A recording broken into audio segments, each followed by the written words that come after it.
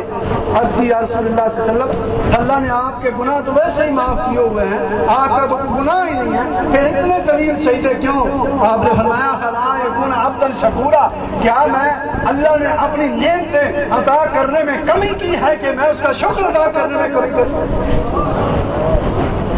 جب وہ اپنی نعمتوں میں کمی نہیں کرتا، محمد اس کا شکر ادا کرنے میں بھی کمی نہیں کرتا۔ محترم سامعین، ہمیں بھی اس خدا کا شکر ادا کرنا ہے، اس کے شکر کے لیے جاگنا ہے اور اس کی بارگاہ میں گرائیں، توبہ کریں۔ اگر کوئی آج کی رات کے لیے، جیسے میں نے اس بات پہلے شروع میں پیش کر دیا ہے، نبی رحمت صلی اللہ علیہ وسلم آپ قبرستان میں جنت البقیع شریف میں تشریف لے گئے۔ آج کی رات کے اندر قبروں کی زیارت کرنا یہ میرے مصطفیٰ کی سنت ہے، یہ میرے آقا علیہ السلام کی سنت ہے، قبروں کی زیارت کرنی ہے۔ جناب عیسیٰ نبینا علیہ السلام ایک پہاڑ کے اوپر تشریف لے گئے، کالا پہاڑ تھا، اس کالے پہاڑ کو دیکھا، اس کے درمیان ایک سفید چمکدار نورانی پتھر پڑا ہوا، تعجب سے کھڑے ہو گئے، یا اللہ یہ عجب پہاڑ ہے، سارا ہی کالا ہے، ایک درمیان میں نورانی خوبصورت یہ پتھر ہے، کیا حکمت ہے؟ فرمایا روح اللہ یہ تعجب کی بات نہیں ہے، تعجب کی بات تو اس پہاڑ